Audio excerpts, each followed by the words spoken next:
Hi, welcome to Seaside Quilting Tutorials. My name is Terry, and today we are going to do some binding, and we're going to do an easy way of doing binding, no stress, pretty relaxing to do. I know that binding is one of the most troubled things in doing a quilt. Some have problems with piecing and achieving accuracy, but I think that in the end, and of course, how to quilt a quilt can be stressful. I've gone all avenues throughout the years. I started out where I actually did my piecing by hand, and I did my quilting by hand, and some of my quilts were even done tied. There's a method of tying your quilt in different sections instead of quilting it, which is actually a lovely way to finish off a quilt. It's old-fashioned and it's very nice on a bed and holds up very well over the years. And then eventually I got to the point where I was able to learn how to long arm, and I started that, maybe 8 years or 9 years ago, I can't remember now. And then eventually learned more and more, and I'm still learning. But then there was binding, and binding for me was the most stressful part of a quilt, finishing it. Originally, when I started sewing and quilting, I was on my own. I didn't have anyone to learn from. There was no YouTube, there was no internet, there was no way to learn unless you knew someone who knew how to do the craft. So progressively, as years went on, I finally took a class on binding, and we do have YouTube, which is very helpful. And I learned how to do binding, and I can tell you that I stressed for the longest time, and I had to really set myself a goal that I would not set a project aside until it was finished, because otherwise they just become UFOs that sit in a corner and pile up, and that causes me stress to know that I have unfinished projects. And then, you can't gift them, you can't do anything with them because they're not done. So I want to help you through that process. So today we're going to do a machine binding, and we're going to do the easiest possible method that I know for doing binding. And it's a lot less stress. So let's go ahead. I'm going to adjust the camera. I'm going to get it as close to my machine as possible so that you can see the method as I go through it. We're going to do that on just simple pot holders. I think pot holders or placemats are the easiest to do. You can just take your machine, cut out the size that you want your pot holder to be or your placemat to be. All I did was, and to quilt it, I just used my machine to go back and forth and do some lines. You could do it diagonally, and then do it the opposite way diagonally, so you end up with these little like diamond shapes or whatever. So it's like a crisscross. It's up to you. This is just for practice, so I'm not overly particular. We did have an incident. I use this fabric for my curtains, for a dish mat, for my kitchen. That's another way to practice. I like that I can make my own dish mats to go next to my sink, because I can use my own fabric and it matches what I have going on in my kitchen at whatever time. And I can replace them easily because I know how to make my own. And for those, I just use polyester batting because it dries faster than cotton. Cotton kind of takes a little bit longer so I use polyester batting in there. And it's a nice practice to do your binding with because it's not overly big. I think quilts are a little bit harder because they're bulkier and you got to find room on your surface to be able to guide it through. So I think the easiest way is to either start with, you know, a pot holder, a placemat, or a dish mat. And, you know, start with whatever you feel comfortable with, something that's easy for you to get to your machine. But for today, we're going to do a pot holder. So I've already pre-made one. This is in the class about how to make a pot holder. This is going to be specifically about binding. So I just don't want you to expect that, you know, the lesson is a pot holder. It really isn't. These are pretty simple. You can either use batting. I use Insulbright inside. It's not that noisy stuff. It's just protective from heat. And like I said, I just did my lines back and forth. This isn't anything special. It's just a pot holder. So let's go ahead. I'm going to move my camera and let's get started.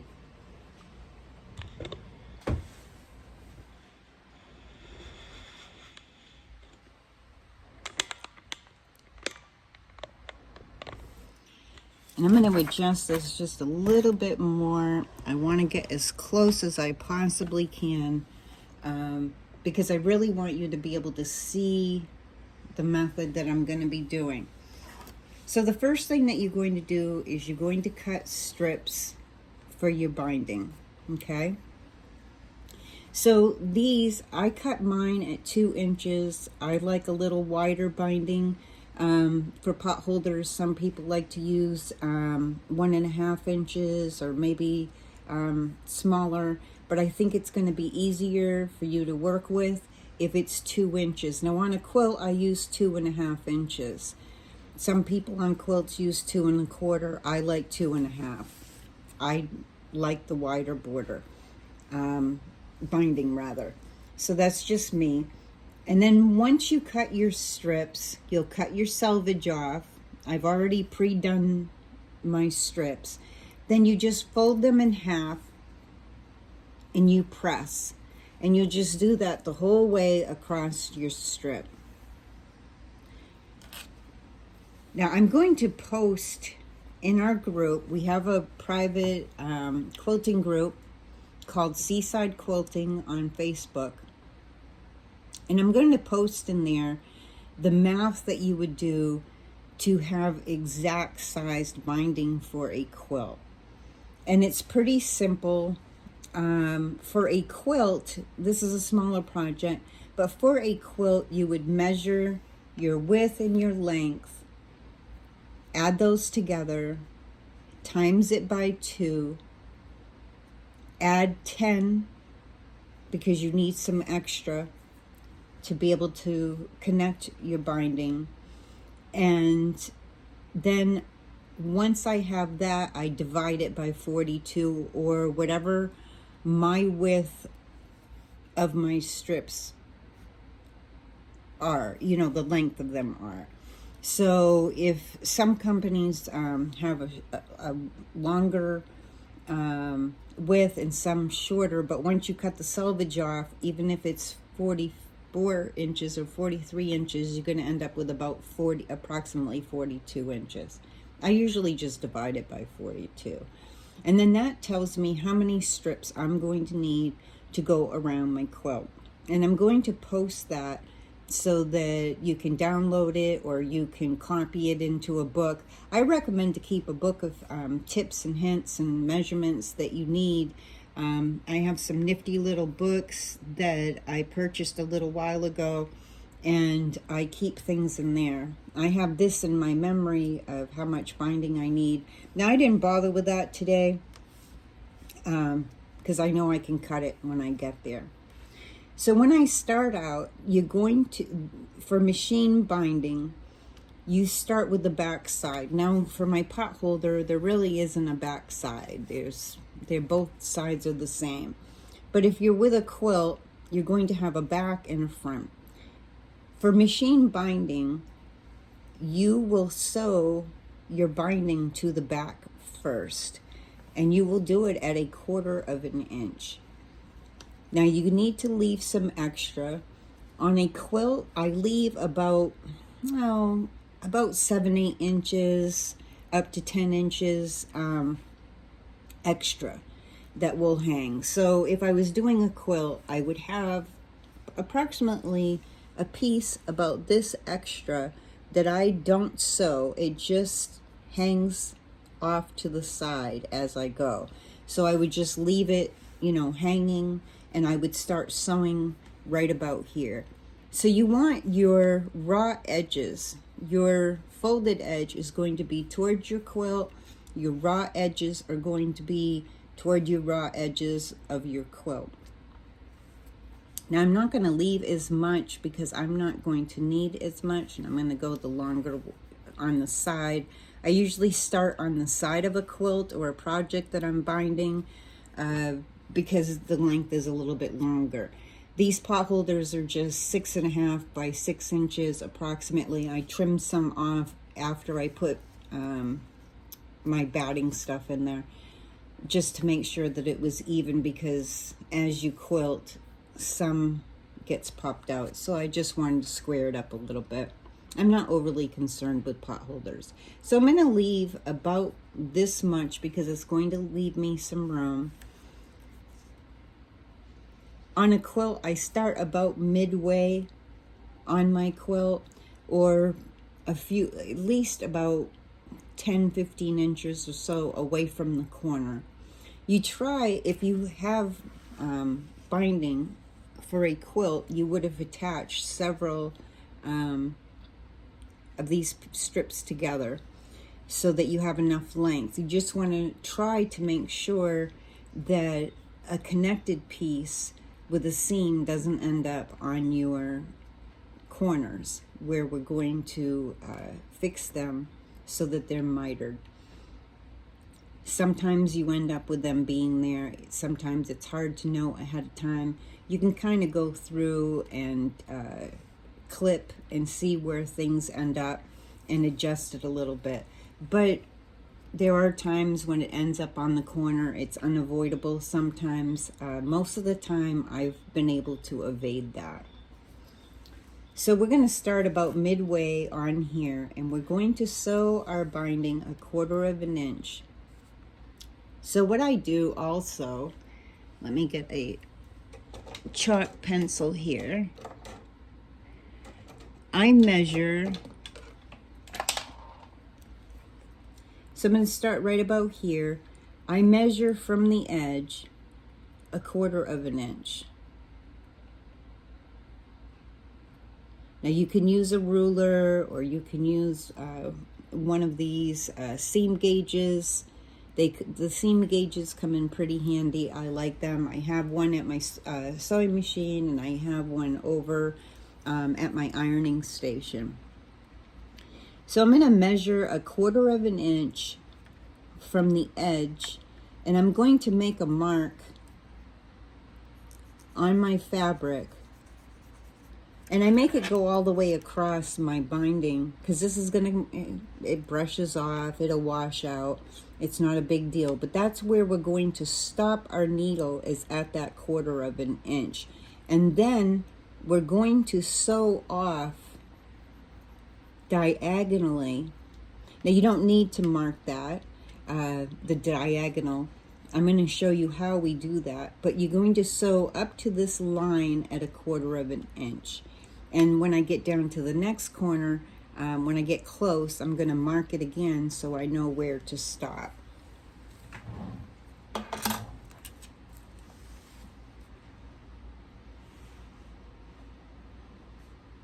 So I'm going to start approximately midway. You want your needle to stay in the down position. Move this thread out of my way. And I'm going to move you in even closer, because the main of everything that we're going to be doing is right at the sewing machine today. So let me just make sure that I have this at a good angle so that you can see. It's a little hard because my fingers sometimes get in the way of the camera, but I want you to be able to see this. So I'm going to slow my machine down as well because I tend to be heavy on my pedal. So I slow my machine down. If you have that capability, just slow your machine down so you're not going too fast. And just watch to stop at that 1/4 of an inch.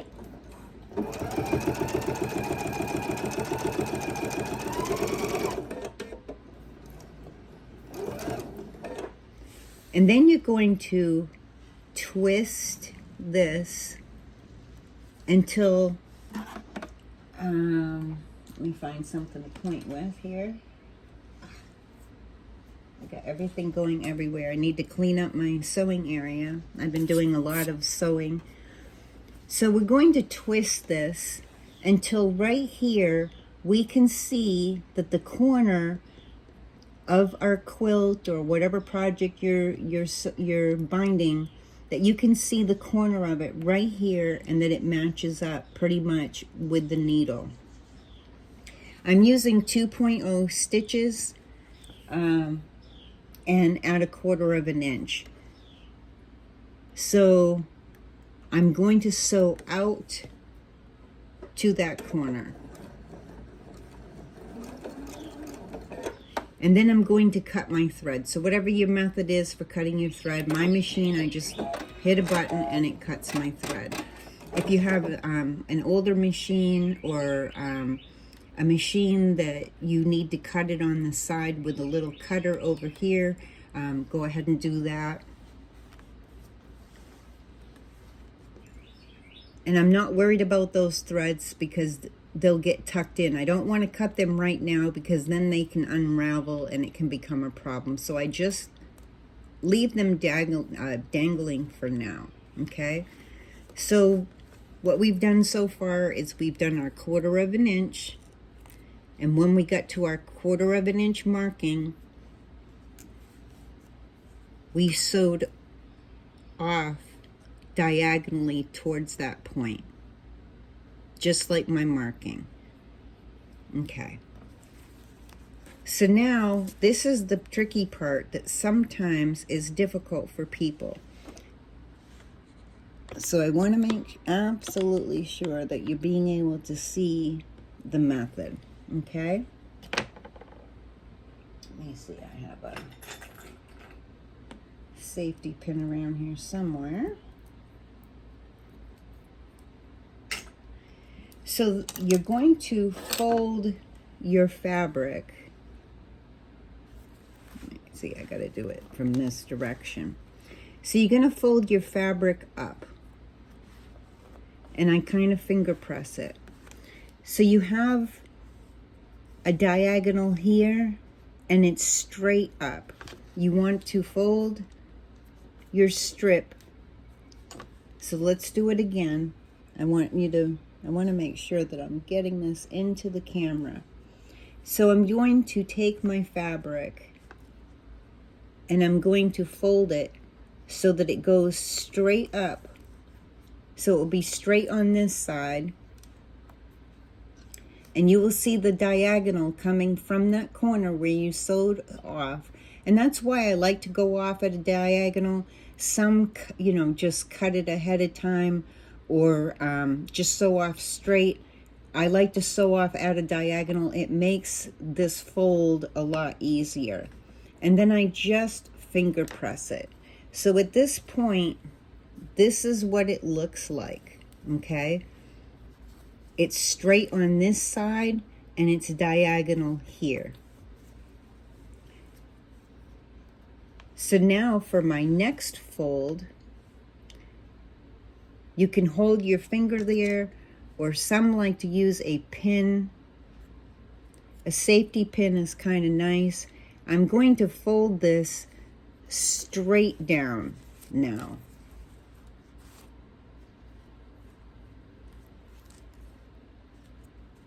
And I'm making sure that I keep my binding going straight.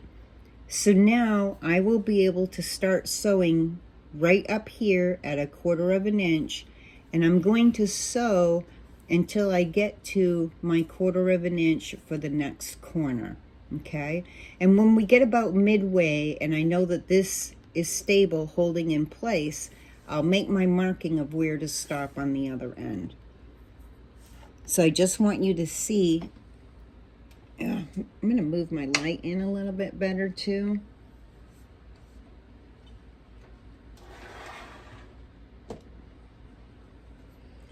And I'm going to be doing a couple of the machine binding tutorials. This is the easy one. Then my next tutorial is going to be the way that you join it diagonally. But we'll save that for the next one. I don't want to confuse you. So once again, I just want you to see this again. We have this folded diagonally. Then we take our strip. I'm just going to, this isn't sticking into my fabric, it's just there because it helps to make that little fold, and I press it kind of up against the edge of my quilt. And I fold my binding over. Whoops, I'm gonna leave it over there. And you want to make sure that it stays straight.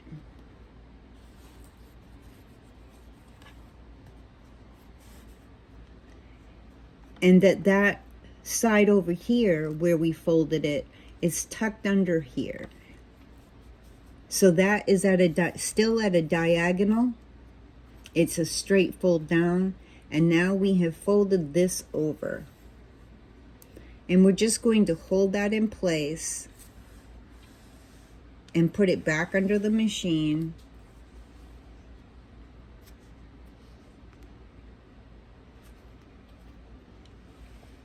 And we will sew straight down this edge 1/4 inch. And I'm going to show you on each corner how to achieve your miter.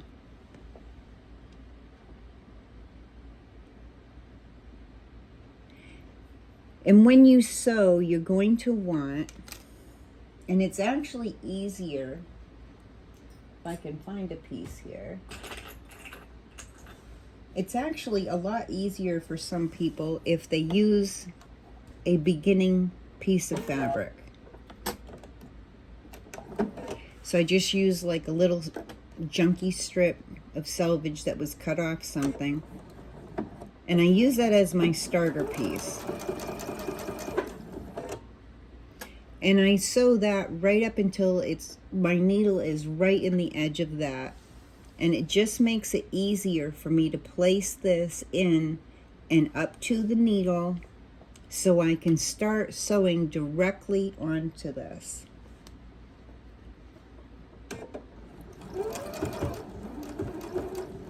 And I'm going to sew a few stitches. I'm going to do a back stitch, about 2 stitches, and then go forward. That just kind of secures a little bit.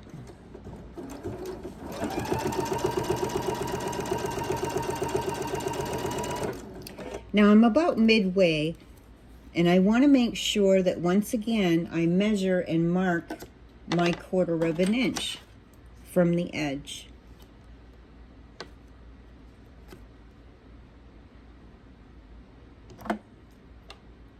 So I'll know again where to stop.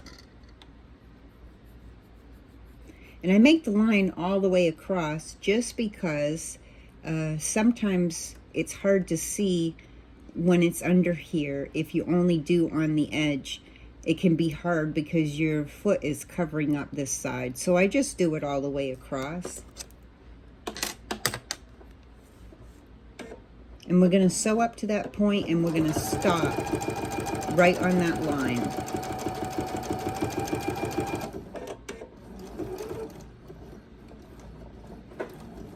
Okay. Once again, you're going to turn your piece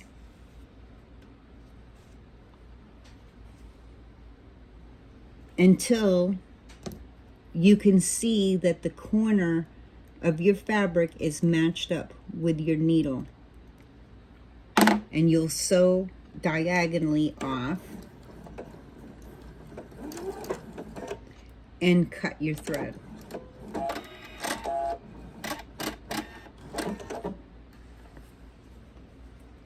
It's easier for me if I cut my thread. Some people show where you pull your thread and leave an extra length and all this stuff.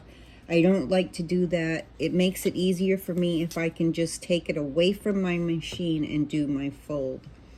So once again, I'm going to fold this to create my diagonal fold.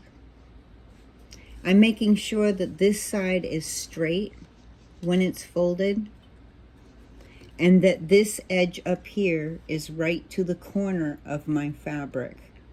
So it makes a nice diagonal. So it's straight right there. It comes off to a diagonal right to the point, right to that point on the corner. And I just finger press it a little bit. You can use whatever you use for finger pressing. If you don't like to use your nails, I'm not worried about my nails. I have gardening nails, so I don't have nail polish on because it gets ruined when I go out and garden. And now that our air quality alerts have lifted, I'll be able to go out and do gardening again. I'm so happy about that.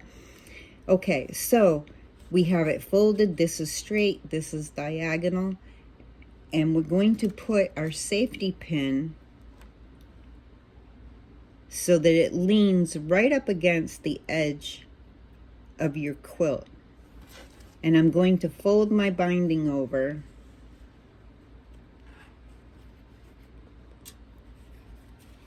And I hold it with I hold my pin there so I get that little roll from my binding coming over.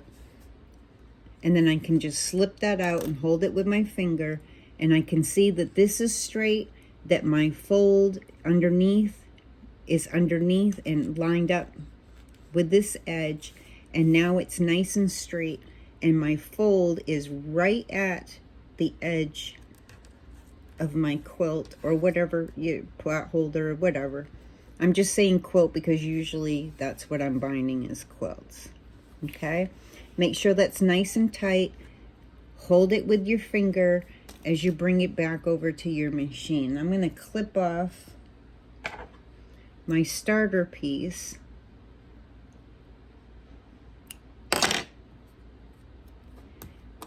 And put it back under here.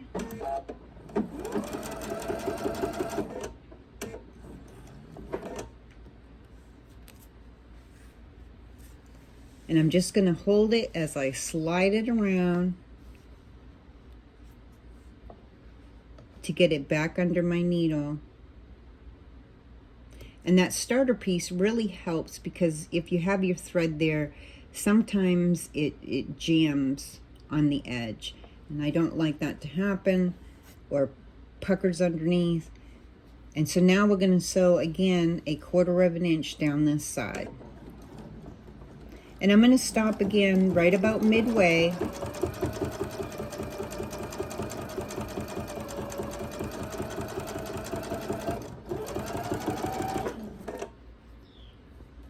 I straighten out my binding for my measurement. Once again, I'll measure 1/4 of an inch.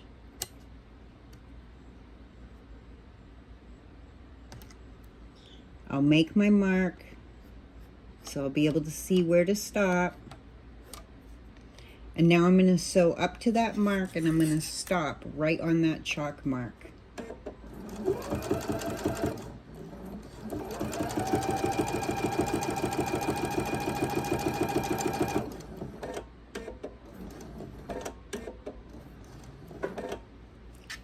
Again, you're going to turn your piece gently until you see the corner lined up with your needle, and you're going to sew off diagonally and cut your thread.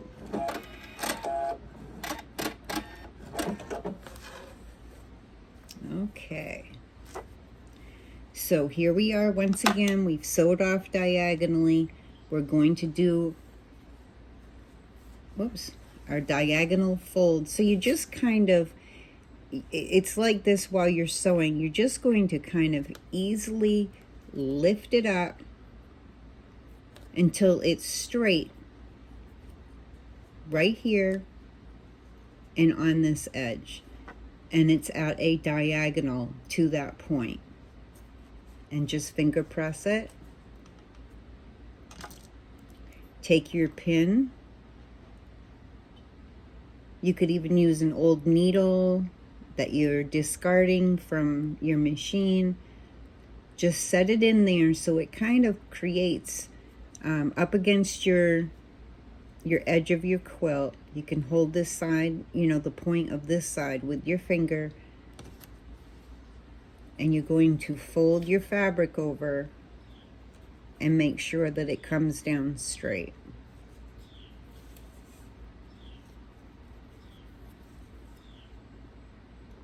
And I just give it a tiny tug and then lift out my safety pin, and I double check to make sure that this side is straight, that my fold isn't, you don't want your fold that you did the first time to be sticking out from this fold. It needs to be straight with it on the edge here. And you can double check if you want to lift this up to make sure that it's still at a diagonal, and it is. And I'm just going to hold that with my finger, and I just kind of press it down a little bit too. And I'll bring that over to my machine, clip off my starter piece over here so I can reuse it.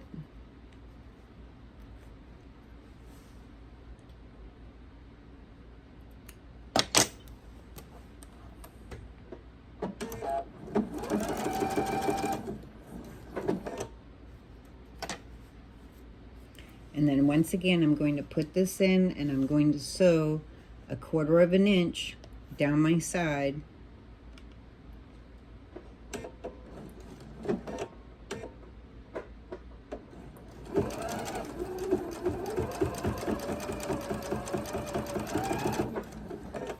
And anytime that you feel like this is getting loose, now that it's under the needle, you can give it just a tiny tug and make sure that it stays nice and straight, your raw edges with your quilt.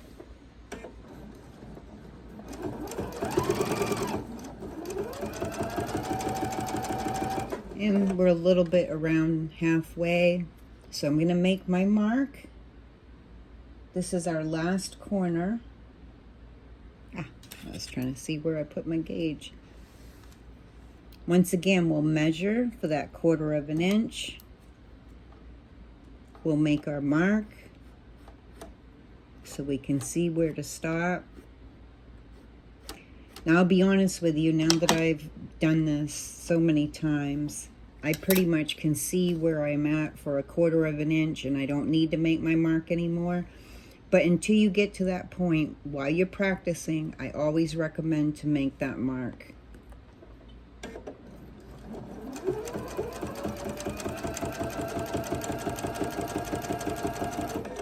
And I'm going to stop right at my mark, turn my piece until I can see underneath here that my corner is lined up with my needle. And we sew off at a diagonal and cut our thread. This is the last fold that we need to make. I'm going to clip this starter piece off, and I might as well just stick it under there now so it's ready.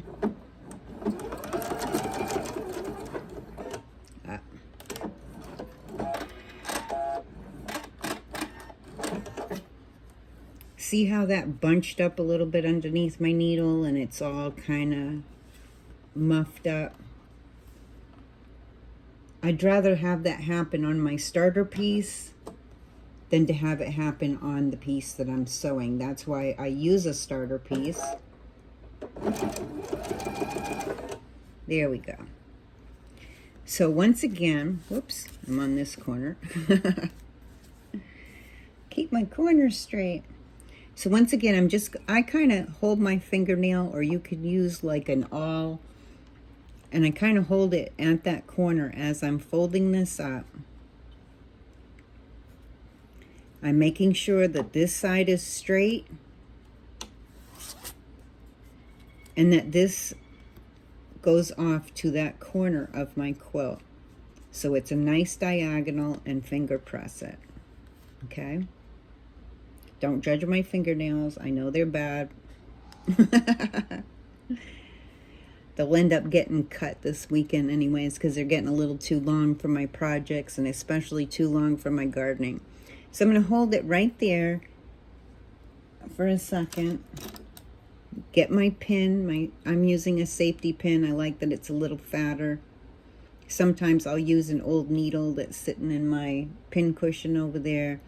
I kind of hold it a little bit there, and this is pressed up against the edge of my quilt or whatever project. Fold my piece, my strip over, give it a tiny tug so it's tight up against that pin, but straight, so that my raw edges are straight with my edge, and then I will slide my pin out. Give it a little press. Make sure, once again, that this edge, I don't have my binding coming out that I folded the first time. It's nice and straight. And just give it a little press and bring it back up to your machine, and we're going to do, so this can be the tricky part for people. This is the joining part. So since this is a small project, if it was a quilt, I would give myself more room in here for joining. This is going to be an easy joining, so I'm not worried about it. This is the easiest way to join it. So I'm going to sew 1/4 inch up to about here, and I'm leaving myself a little bit of room. I leave more room with a quilt. This is the easy method. When I show the other method, I'm going to do it on a quilt so that you can see the actual spacing that I would leave for a quilt, okay? But since this is the easy connecting way, I don't need as much room as I need if I'm doing the diagonal joining, which you'll see later when I do my next binding tutorial. This is the easy method. So I'm going to sew 1/4 inch from my edge up to about here, and that will leave me enough room to measure and to join my pieces. So once again, I'm going to do my 1/4 inch up to that point.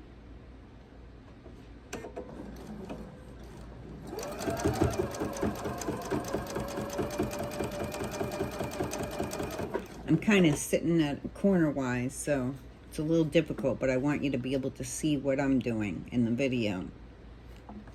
So I'm going to stop there. Now I'm just going to hit fix on my sewing machine. It has a fix. If not, you can, to secure your stitches, you can do a reverse and come back. Just 2-3 stitches, so just go slow with it. I have a fix on my machine that does that for me.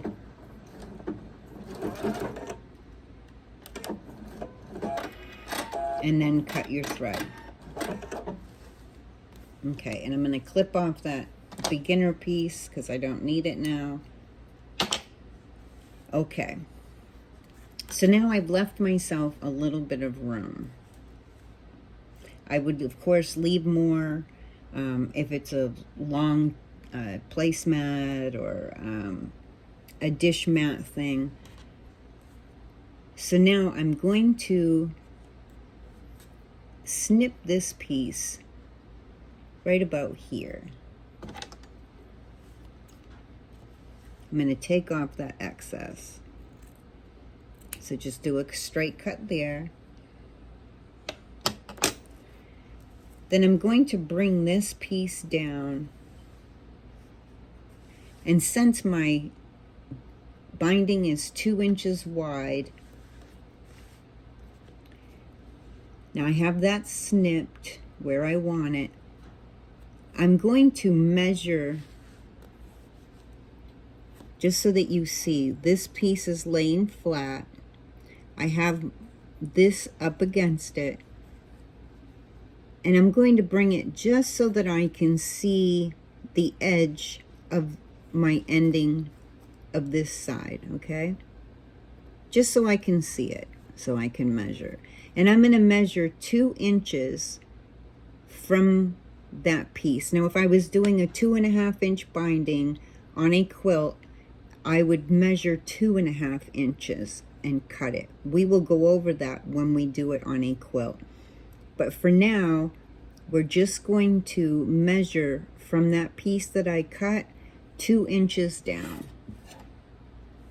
So let's go ahead and do that.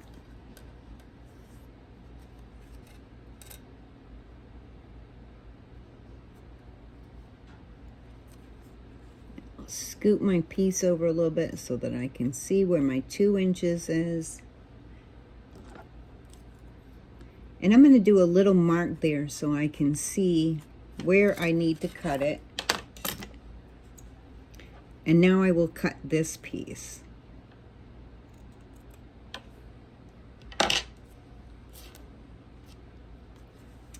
Okay.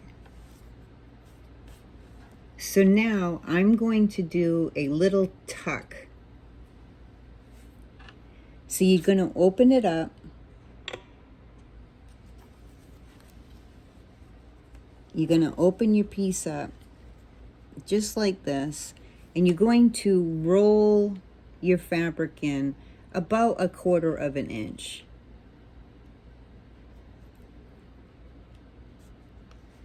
So I'm going to fold it in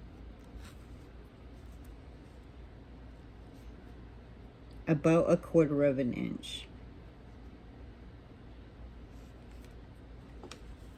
So now my raw edges are inside, and I can take my pin and I can poke it here so I make sure that that gets folded all the way in. You might have to use your finger a little bit because I want to make sure that that raw edge goes inside and that this up here is nice and flat. You don't want it to be all not, you know, if it wasn't folded and just kind of rolled in there, then it wouldn't stay nice and flat. So you want it to be nice and flat. And I have that folded in, so no longer do I have a raw edge here. Okay? Now I might have to trim just a little more off because of where my sewing ended. So I'm just going to test it and see how far I can get my fabric into there. Usually when I'm doing a quilt, I have a lot more room. So I'm going to trim this piece just a little bit more because my stitching ended right there. This can only tuck in just so far. So I'm going to give it a little more of a trim.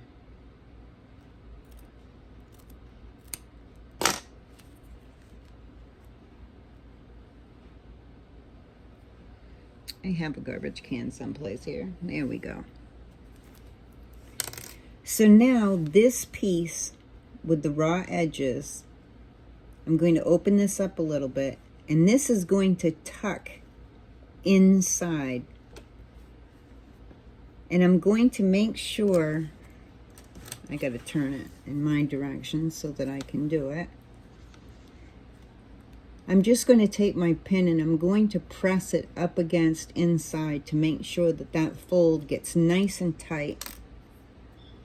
And I'm going to bring this piece in, and I'm going to take my finger and rub it across my binding because I want this edge, I want this to go and tuck right in to this piece. So let me show you. It's going to look like this. It's going to be tucked in. This piece has been rolled under 1/4 of an inch. This piece is tucked in between that fold. And once again, I'm just going to take my binding and I'm going to ease it up and make sure that it's nicely fit in there, nice and snug. I don't want it to be loose, or I'll get a fold in my sewing, which will not be good, okay? So just make sure that it's nice and tight. Make sure that it's nice and flush up against here. And now I'm going to go back about 5-6 stitches back is where I'm going to start sewing.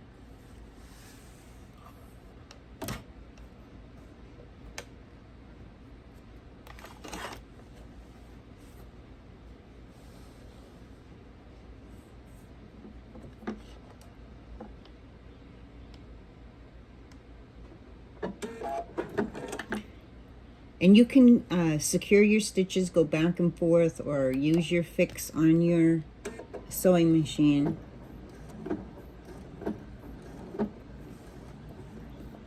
And I'm going to sew 1/4 of an inch down through. And when I get to where it's connected, I'm just going to go a little bit slower.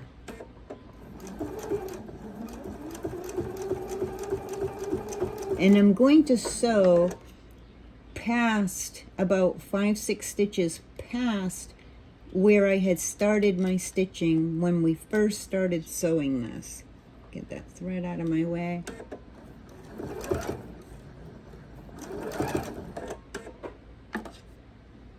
That thread just wants to keep getting in my way. And then you want to secure your stitches again. Just go back and forth, or you can use your fix on your sewing machine and cut your thread.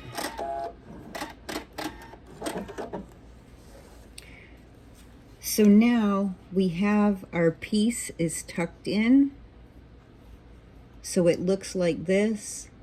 Now if you do this method, I do recommend that you hand stitch after we do our last part where we sew it to the front, that you hand stitch the other side just so that it stays nice and flat and doesn't get pulled. And I'll show you that in just a moment. So now the next thing that I'm going to do is I'm going to bring my ironing mat over so that you can see what I'm doing.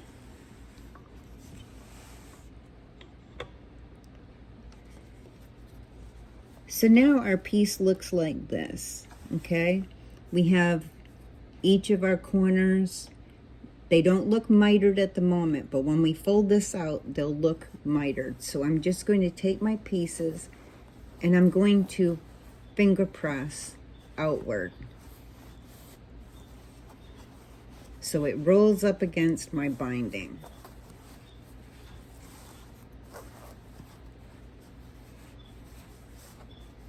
So it's nice and snug at that end. And then I'm going to take my piece and I'm just going to roll this over.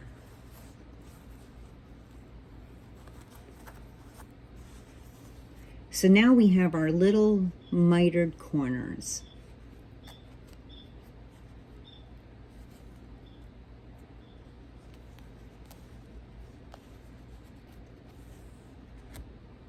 Those are nice. So now I'm going to take my little iron and I'm just going to press, and I'm going to check, see how that's trying to come apart.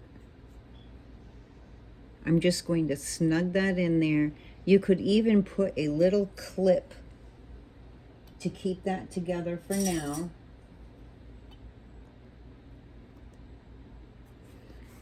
And I'm going to press just the edges, not the corners. I'm just going to press these edges outward.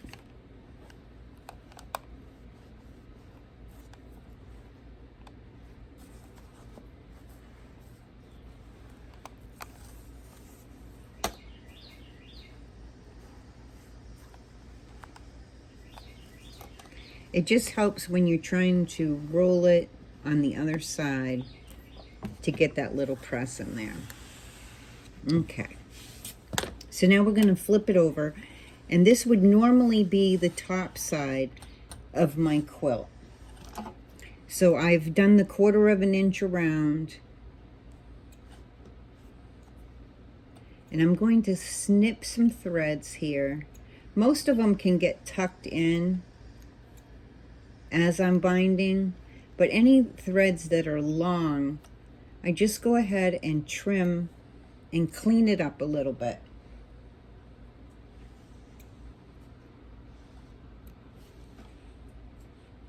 And this is when it doesn't matter if we cut those corner threads, because everything is secure in there.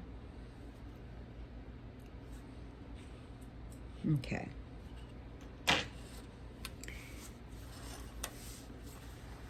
And I'm going to start sewing just a little bit before where my join is. So I'm going to roll this over. And if you want, some people feel more comfortable if they go around and do the edges. And you don't want to roll it so hard that you're lifting this up. That would be bad, okay? You just want to roll this up enough that you can feel the edge of your quilt right here. And you can just go along and you can clip. And I'm going to clip this piece. I'm going to make sure that that tuck is staying tucked in there. And that's going to be a little thick when we get to it. So you're going to slow down when we get to that piece.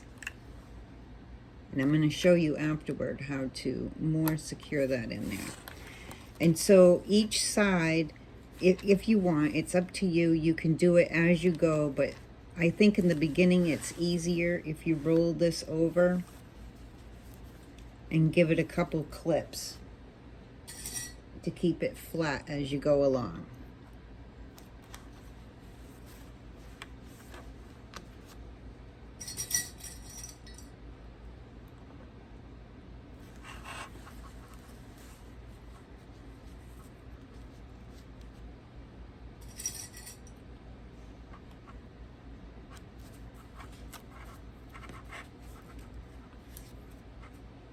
Now this isn't as wide as I use on quilts. This is just a pot holder, so I used a 2-inch wide binding, then folded in half. But on a quilt, I use 2.5, 2.25, 2.5. Depends on the quilt that I'm doing, how wide I want my binding. But I do like a wide binding.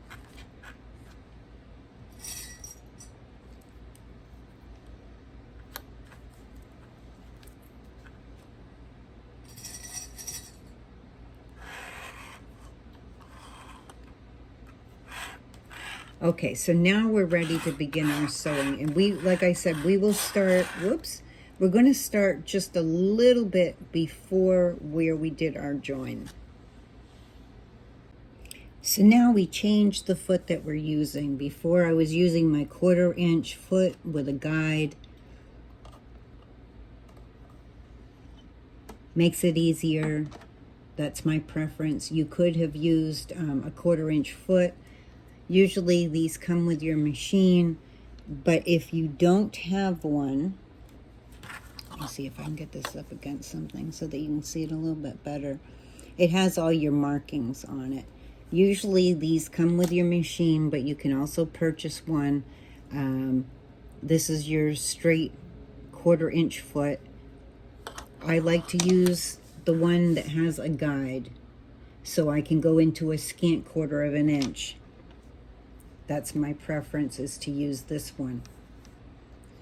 And I'm going to keep it, I'm going to have it at a scant 1/4 of an inch while I do my binding. So I'm going to take this foot off. Now if you use this foot and you go to a straight stitch, which you can do, you're going to want to keep your foot So see this marking that goes down this side? It's all red down this side, a straight. You're not going to keep this at the edge. You're going to use this guide, and you want to make sure that your foot is running right up against your binding. Okay? So your foot itself will stay right at the edge of that binding at all times. That way your straight stitch will be going right about here on your machine, and you would have your machine, of course, in straight stitch with your straight stitch plate on. I, however, use what they call a left edge top stitch foot. The reason why I use this foot, it's my preference, is there's an indent right here in my foot. This indent runs right up against my binding on the edge, right up against that fold, and it stays on that fold as I'm sewing, and it keeps it nice and straight for me. So I just hold my binding down, and that will run right against my binding. And there's a little mark, which is going to be hard to see in the camera, but there's a little mark right here on my foot. And that tells me also that's where that indent is underneath. And that tells me that I'm staying right against my binding. So as it runs against the edge, let me move this here a little bit. As it goes against that fold, I can see the edge of my binding matches up with that line on my foot and keep it going straight. Okay? And it does take some practice. Sometimes when people first start using this foot, it wavers. Sometimes they come off the edge. It does take some practice. Either way takes a little bit of practice to keep it so that you end up with a straight stitch on your binding. Your other option for doing binding would be to use your regular stitch foot, and you could do a decorative stitch on your binding to bind it down. And sometimes I like that. Sometimes I like to have a decorative stitch that goes along my binding, and you can definitely do that with your foot. And then your binding, then your foot, the one where you can do a decorative stitch, for me it's my A foot.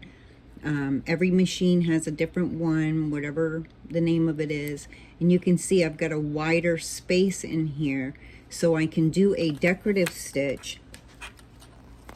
You would have it so that your foot, your binding is going to be up against your foot in here, just like that. So it's going to run right against it, and you can do a decorative stitch on your binding, which is very pretty. And then you don't have to worry about staying, you know, it'll still come out straight, but it's just prettier. And sometimes it's nice to do a cute little stitch. We have so many, some of our machines have so many decorative stitches. Mine's, I can't remember how many I have in my machine. I've got a lot in my machine, and I tend to not use them as much unless I'm doing something like an apron or a bag or whatever. But sometimes I do like to use them. Okay, so we're going to start, and I am using my left edge top stitch foot. I'm going to start just a little bit ahead of where my join is. So I'm going to get that under my machine. You want your needle to stay down. I'm going to line it up. And so now my foot is going to run with the top edge foot. That binding will stay up against that indent in there. I can see with that little mark Let me adjust the camera just a little bit more. I just want to make sure that we're as close as we can be. So I'm going to go really slow since I have that clip there. My machine does a fix. You can do a back and forth to secure your stitch. I'm going to stop just before my clip. And it does help if you have an awl.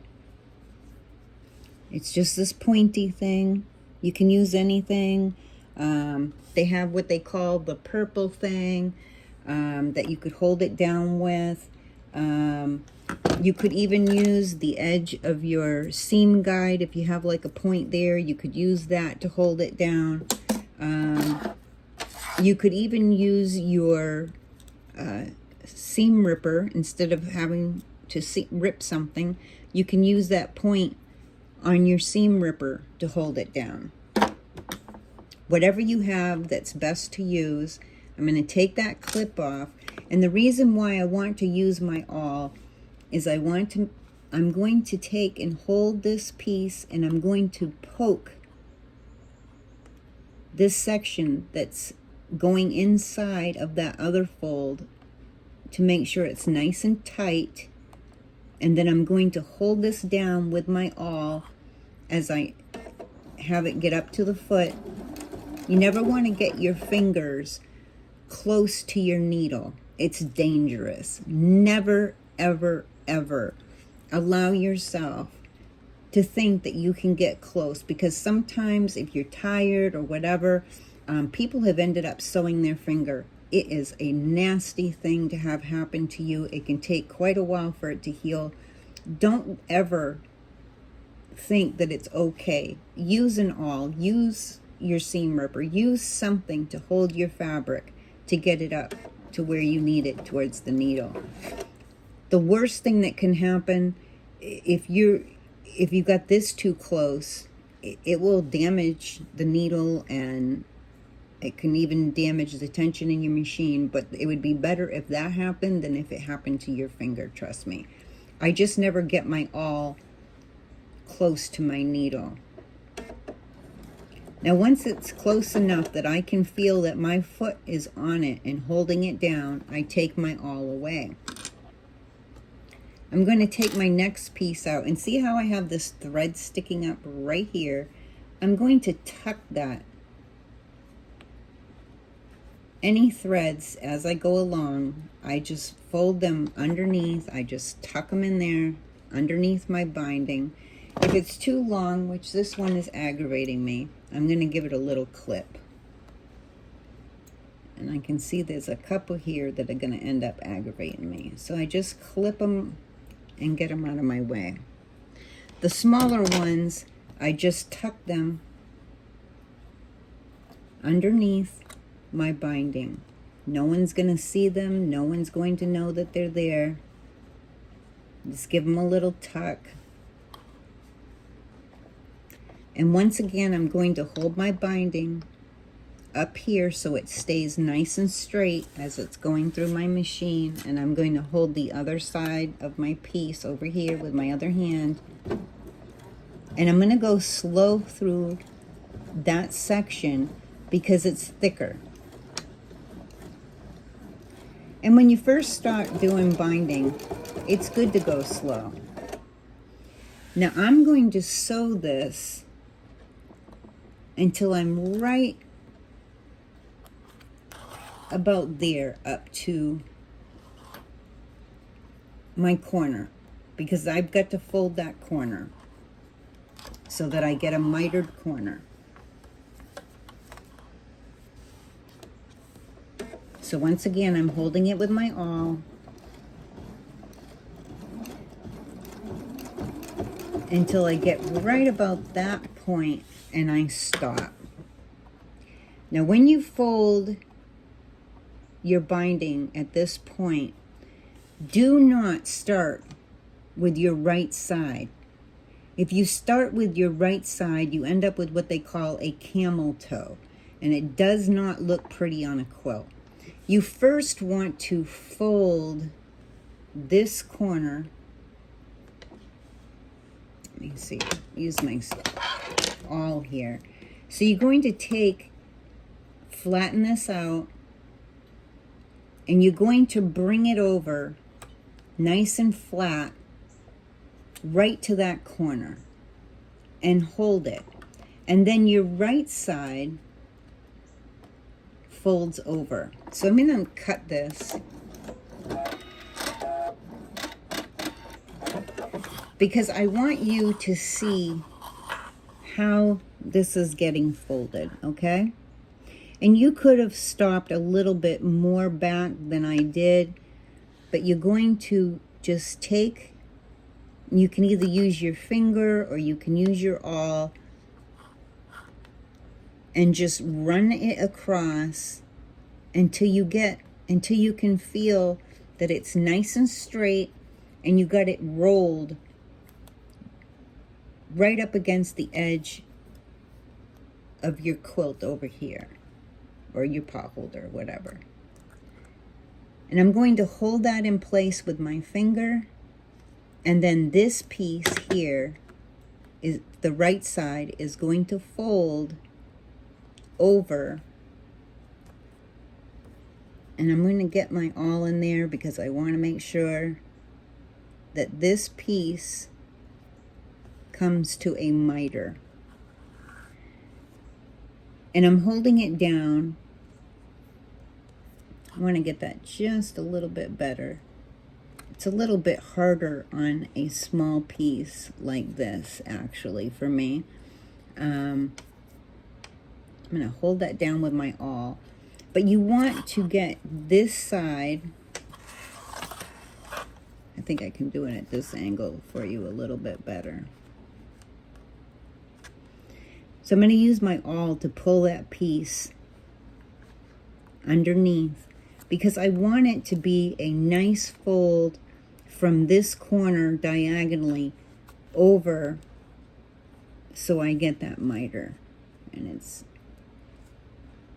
sometimes you have to fidget with it just a little bit to get the right fold over. And of course, because I'm on camera, it doesn't want to miter properly. And it's probably because it's not as wide of a binding. So I'm going to fold this back up and then bring it back over until I can get that miter look. There we go, that's better. So you want to see that these two pieces, when they meet up, when both sides meet up, that it's like a little point right here. And once I achieve that,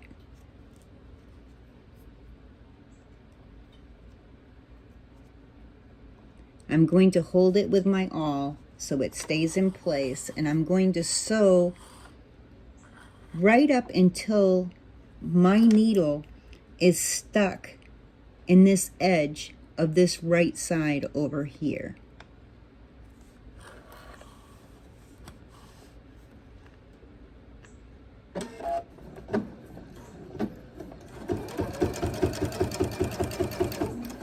Now once I feel this piece on the right side is underneath my foot and secure, then I can let go of it. Okay, so now it's underneath my foot. Now normally I wouldn't let go of it, I would stay sewing. But you want your needle to hit that very edge and stay there.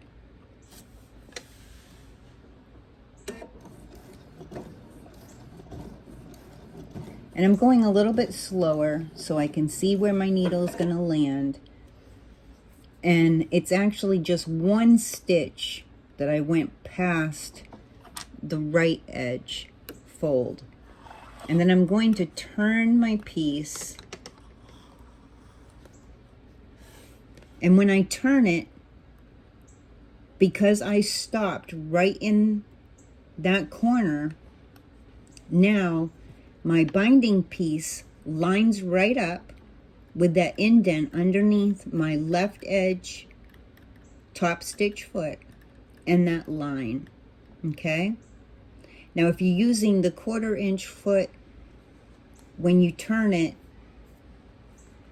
your foot should line up.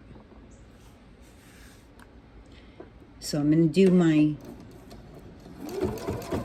scant 1/4 inch going down. And I'll show you again how to fold it when we come down to that corner.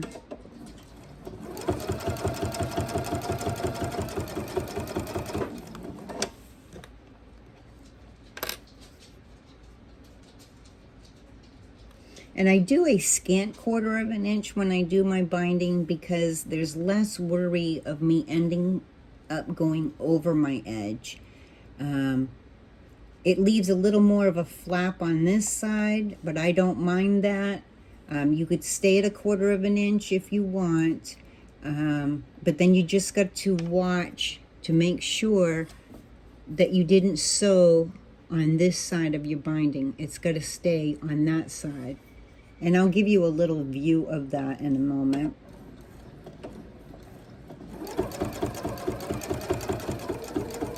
And I'm going to stay a little bit away so I can get a better fold here. So once again, you're going to take your left side and you will bring it until it's straight going across and comes out over this side. It's coming out to like diagonal over here. So let me turn that a little bit so that you can see it. So it's straight here, and then it goes to kind of a diagonal. And I'm going to hold that in place with my finger, and I'm going to bring the right side over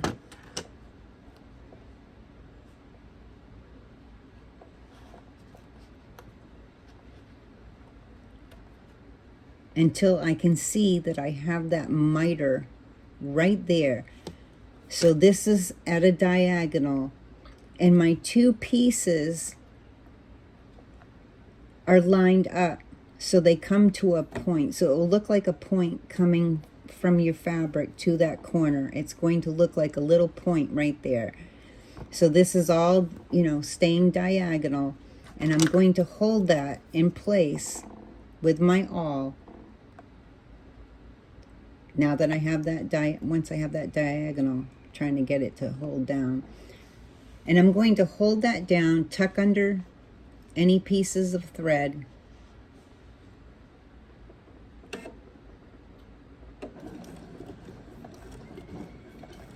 And I'm just holding the binding down with my fingernail until I get a little closer to my needle, holding this piece down, and I'll just keep holding it down. Now I'm making sure that this piece here is staying nice and straight and that the miter is staying there until I can get my foot close enough that I know that it's holding that fabric down. And I will sew slowly to that corner because it is thicker. And I'm stopping right at the edge, and when I turn, my foot is going to line up with the edge of my binding. And once again, I'm going to do a 1/4 inch. So over here, my stitching is going right here. So there is a little bit of a flap there. But I know that my stitching is staying nice and straight going across. Now it does take some practice to do that. I'm not going to tell you any lies. It takes a little bit of practice. And see my corner, it's like a little corner here. Now this one didn't come out as good. The next one's going to come out better, and I'll show you that one in a minute. Okay. So now we're going to do our 1/4 inch across this side. And still go slow because you're still in that thick part of your corner. You don't want to break your needle, and you don't want it to jam.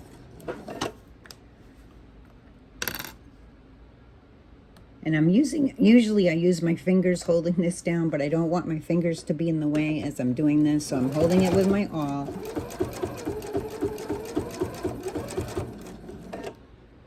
And just stop whenever you need to roll your fabric and make sure it's nice and straight and flat, and that your edge is where it needs to be with your foot.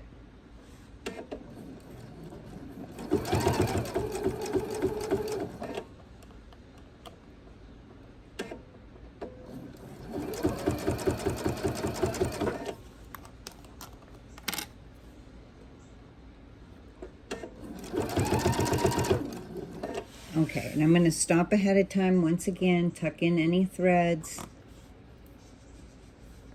And this clip is going to be right in my way.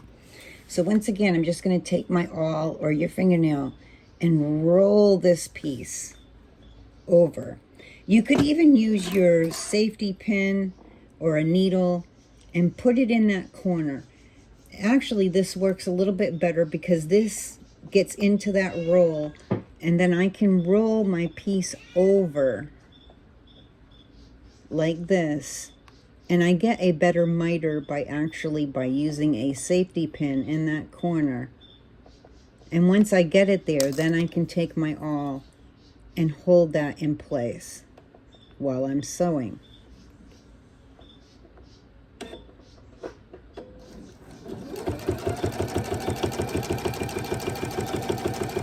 And once I get close enough, I let go. Oh, I think I might have muffed that up.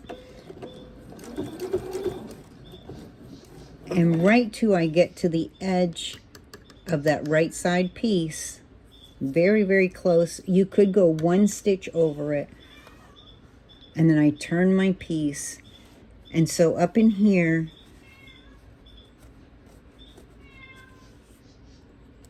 see my miter right there? I've got a couple little threads sticking up that I'll trim after. But see how it's nice and straight coming from the corner. And so I get that miter, that little triangle right there. So you have, your point right there. I do have, like I said, a couple threads that I didn't get tucked underneath, but I'll just trim them afterward. This is just a practice piece. It's just a pot holder. I'm not overly concerned with it. It's a good practice piece. Once again, we're going to do our 1/4 of an inch or scant 1/4 of an inch going down until we get to our last corner.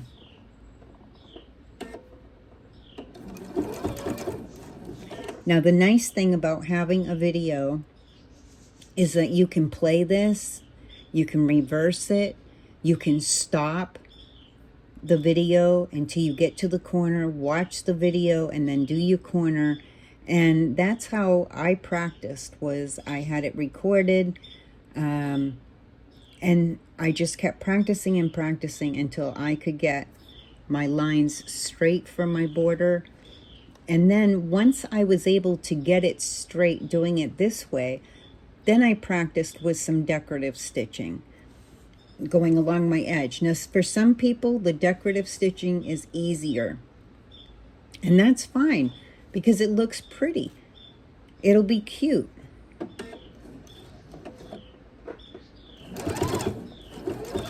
But I just want you to be able to see the mitered corners and how to achieve them. Because the joining and the mitered corners are the hardest part of doing binding. And when you're first doing this, I used to stop every once in a while and just double check to make sure that I'm staying on my fabric with the stitching, not too close to my edge. And that's why I use the scant 1/4 of an inch instead of a 1/4 of an inch, because a 1/4 of an inch brings you way close. A 1/4 of an inch would bring you right to this edge. And I do that for some quilts. But the scant 1/4 of an inch almost guarantees me that I'm going to stay on my binding. With a smaller binding, I should have probably come closer to the edge. but I just wanted to be able to show the method to you. I think it's easier to practice this way. And usually for a quilt, like I said, I usually use a 2.5 inch wide strip for my binding. It gives me more room and makes sure that I get all my edges of my quilt underneath it.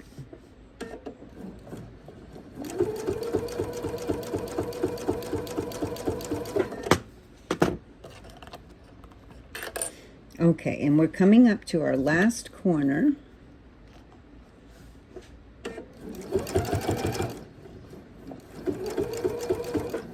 And by using the awl, I can adjust my piece and make sure that my roll of my edge of my binding is staying right with that mark. Whatever foot you're using, you want to use your marks or, you know, your foot to guide you. That's why they have them.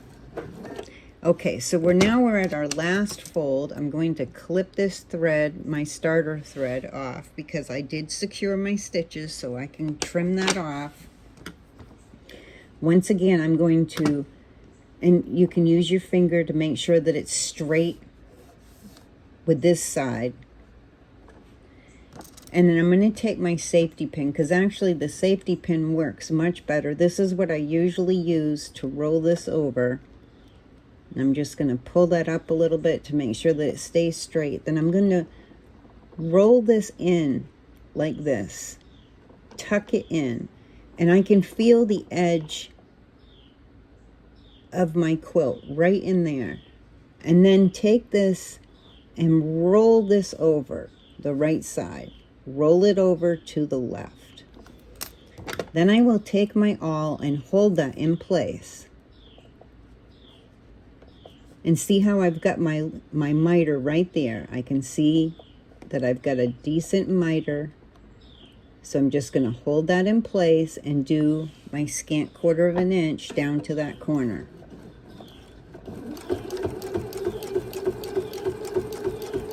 Now once I can feel that my foot will have the pressure on that piece, I can let go, and I'm going to slowly sew up to that corner, making sure that I stop either at that very edge of that right piece of the fold, or just 1 stitch past it. If you go more than 1 stitch, hit your backup button and go back until you're there. I've sometimes made mistakes and gone too far because I was sewing too fast, trying to get my binding done. I'm human. Sometimes I make mistakes, believe it or not. I'm not an expert, but I do know how to do my binding now, and now that I do, I don't mind doing it. So once again, go slow until you get past that thick corner, keeping your binding matched up with your line on your foot. And I'm going to sew about 5-6 stitches past where I started to extra secure that.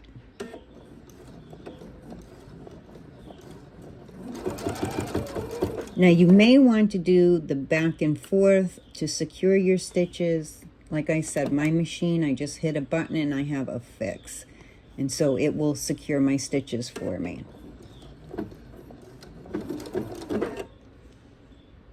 And then cut your thread.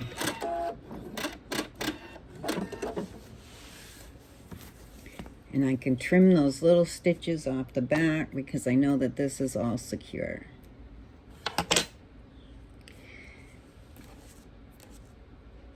I got a couple threads over here that are going to need trim. I'll take care of those after. I'm not worried about those right now.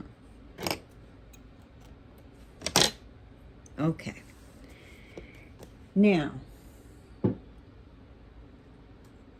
when you join your piece this way, it is typical that you would want to, especially if you're doing a 2.5-inch wide binding. I'm not too worried about this. This isn't going to slip apart.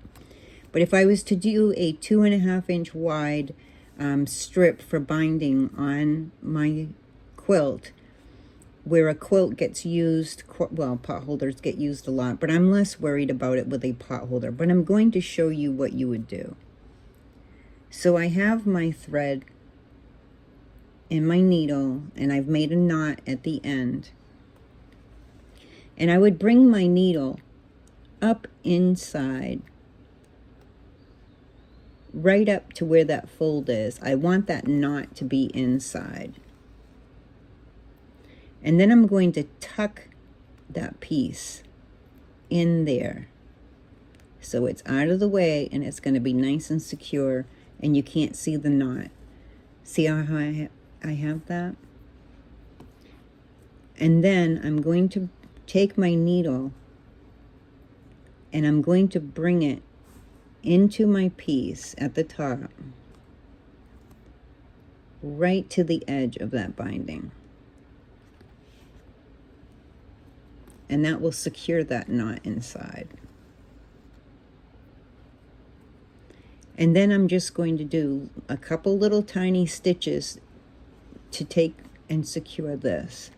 So then I'm just going to, if I get my needle straight, I'm just going to do little tiny stitches. So I'm going to go underneath that binding and just pick up a couple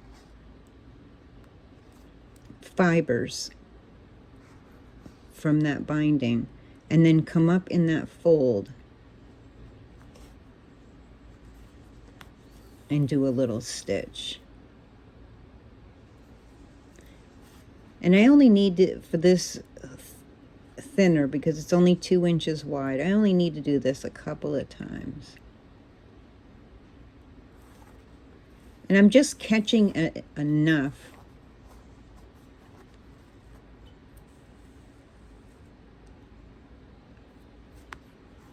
so that it's holding that piece in place. Now I've done like 3 stitches, my starter stitch, and then 2 more stitches. And now I'm going to bring it up again. I'm going to grab a couple threads from that piece over here and go into that fold one more time, and I'm nice and close. Whoops. And of course I'm going to get a knot in my thread because I'm doing it online. Okay, so now you're just going to, I just take my needle, and what I do is, if I can get it in between the fold, I'm going to take my needle all the way down here. Now some people will knot it here, and you can do that if you want. You can like go into the very corner here and just grab a couple fibers from this corner of this folded piece, and then go through the middle of your thread and just do a small knot right there up against it. Then I'm going to take my needle and I'm going to go in and under that without going to the bottom. I want it to be going into the middle here, and I'm just going to bring my needle down a ways, and then I will pull this through, hopefully. And so now that's nice and secure, and I will cut my thread there because once this gets washed, it will set that stitching in there.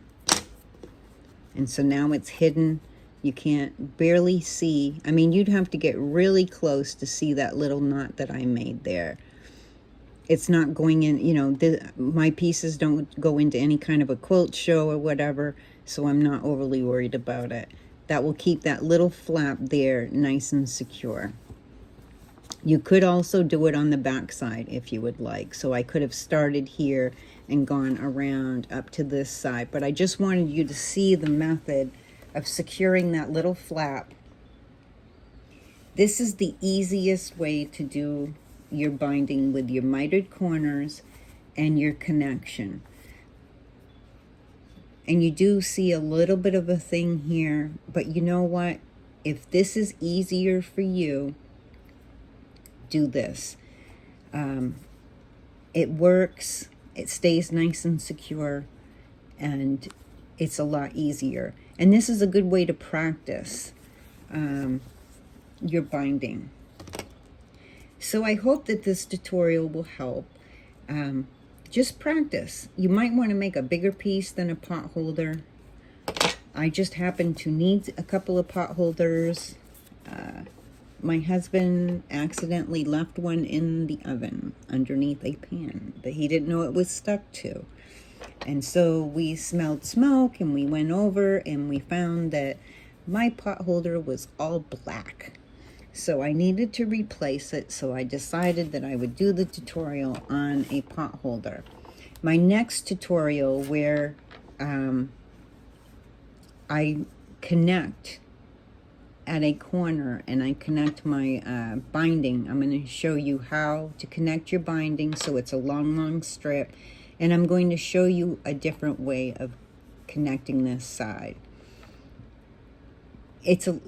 Some people find it a little bit difficult. I did it first, but I'll be showing that in a different tutorial on a quilt. For now, if this is easier for you, it's a nice binding, even though it's done with a machine. Now, if you want to do hand binding, all that you would do is you would do your first, when you join your